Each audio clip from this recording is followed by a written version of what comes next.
This is one of his best director movies because he was trying to prove himself.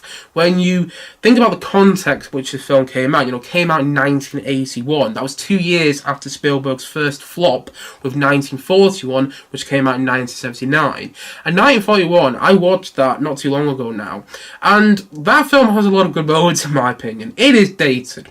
It is dated, and there are things wrong with that movie. I'm not going to beat around the bush about that. 1941 was a flop. Even though I enjoyed parts of it, it was ultimately a flop with critics and commercially. And so Spielberg was, struggling to find a good project to make after.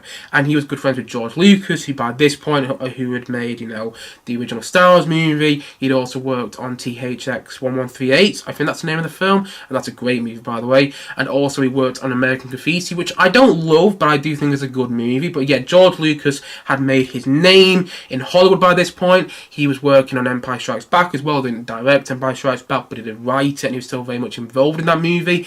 And also he was working on the third Star Wars movie, Return of the Jedi. But he came up with this idea for this man, he's got a hat and a whip, he's an archaeologist, but in his spare time he goes on adventures.